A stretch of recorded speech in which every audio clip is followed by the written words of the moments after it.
ইসলামের দৃষ্টিতে স্বপ্ন শুধু আমাদের চিন্তা ভাবনার প্রতিচ্ছবি নয়, বলতে হবে যে স্বপ্ন হচ্ছে তিন প্রকার। কিভাবে বুঝবো আমি যে স্বপ্নটা দেখেছি এই স্বপ্নটা সত্য কিনা? তাবিঈদের মধ্যে স্বপ্ন ব্যাখ্যায় সবচেয়ে পারদর্শী ছিলেন মুহাম্মদ ইবনে সিরিন।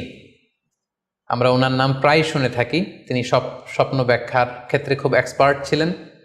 তিনি ওসমান রাদিয়াল্লাহু তাআলা আনহু যখন ইসলামের খলিফা, তখন বসরা নগরীতে মুহাম্মদ ইবনে সিরিন জন্মগ্রহণ করেন এবং অনেক সাহাবা থেকে তিনি অনেক হাদিস বর্ণনা করেছেন। এবং তিনি ইমাম আবু হানিফা আলাইহি রাহমার সমসাময়িক ছিলেন। ইমাম আবু হানিফা একবার স্বপ্নে দেখলেন যে তিনি আল্লাহ রাসূল সাল্লাল্লাহু আলাইহি ওয়াসাল্লামের কবর খুঁড়ছেন, অথবা কবরের লাশ বের করছেন কিংবা কাফন বের করছেন। এই স্বপ্ন দেখে ইমামুল আযম আবু হানিফা রাহিমাহুল্লাহ বিচলিত হয়ে গেলেন যে আমি কি স্বপ্ন দেখলাম, যে আমি রাসূল সাল্লাল্লাহু আলাইহি ওয়াসাল্লামের কবর খুঁড়ছি, সেখান থেকে কাফন বের করছি।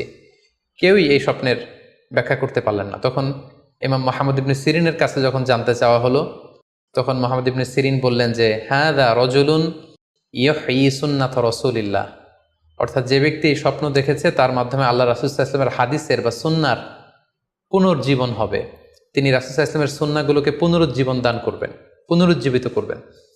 এবং বাস্তবে আমরা এটাই দেখেছি যে ইমাম আবু হানিফার চিন্তা, ওনার থট, ওনার মাযহাব গোটা বিশ্বে সমৃদ্ধি লাভ করেছে, মানুষ এটাকে গ্রহণ করেছে। ওনার বুদ্ধিবৃত্তিক যে চিন্তা, ওনার ফিকহি ইস্তেমবাদগুলো গোটা বিশ্বে আল্লাহ রাসূল সাল্লাল্লাহু আলাইহি ওয়াসাল্লামের হাদিসগুলোকে আরও প্রাণবন্তভাবে মুসলিম উম্মার কাছে রিপ্রেজেন্ট করেছে। আমরা আপাত দৃষ্টিতে মনে হচ্ছিল যে এটা একটা খারাপ স্বপ্ন, যে ইমাম আবু হানিফা তিনি রাসূল সাল্লাল্লাহু আলাইহি ওয়াসাল্লামের কবর খুঁড়ছেন, লাশ বের করছেন বা কাফন বের করছেন। কিন্তু মুহাম্মদ ইবনে সিরিন চমৎকার ব্যাখ্যা করেছেন যে হাযা রাজুলুন ইউহয়ি সুন্নাত রাসূলিল্লাহ, এই লোক তো এমন লোক হবে যে রাসূল সাল্লাল্লাহু আলাইহি ওয়াসাল্লামের সুন্নাহকে পুনরুজ্জীবন দান করবে। যে যুগে যুগে কারা স্বপ্ন ব্যাখ্যায় খুব পারদর্শী ছিলেন? নবীদের মধ্যে সাইয়েদনা ইউসুফ আলাইহিস সালাম, তিনি সবচেয়ে ভালো স্বপ্নের ব্যাখ্যা করতে পারতেন। সাহাবাদের মধ্যে সাইয়েদনা আবু বকর রাদিয়াল্লাহু তাআলা আনহু চমৎকার স্বপ্নের ব্যাখ্যা করতে পারতেন। তাবিঈদের মধ্যে মুহাম্মদ ইবনে সিরিন চমৎকার স্বপ্নের ব্যাখ্যা করতে পারতেন। একচোখা বস্তুবাদীরা বলে থাকে আমরা যখন ঘুমাই তখন মস্তিষ্ক আমাদের স্মৃতিগুলো নিয়ে নাড়াচাড়া করে, আমাদের স্মৃতিগুলোকে পুনর্বিন্যাস করে, আর সেটাই আমাদের কাছে স্বপ্ন হিসেবে ধরা দেয়। অর্থাৎ তারা বলতে চায় যে স্বপ্ন হচ্ছে ঘুমের ঘোরে আমাদের দৈনন্দিন জীবনে ঘটে যাওয়া আমাদের চিন্তা বা ভাবনার প্রতিচ্ছবি। কিন্তু ইসলামের দৃষ্টিতে স্বপ্ন শুধু আমাদের চিন্তা ভাবনার প্রতিচ্ছবি নয়, এটা হতে পারে আল্লাহ তাআলার পক্ষ থেকে সুসংবাদ, হতে পারে গ্ল্যাড টাইডিংস কিংবা সতর্কবাণী। তাই এই স্বপ্নের ব্যাপারে আমাদেরকে খুব ভালো ধারণা রাখা উচিত। অপ্রয়োজনে স্বপ্ন অন্যের সাথে শেয়ার না করা। Do not mention the dream for interpretation except a prolific scholar or any well wisher to you। কেউ যদি খুব বড় আলেম হয়ে থাকেন, শায়েখ হয়ে থাকেন, তার ইলম আছে, আমল আছে, এরকম কারো কাছে শেয়ার করতে পারেন।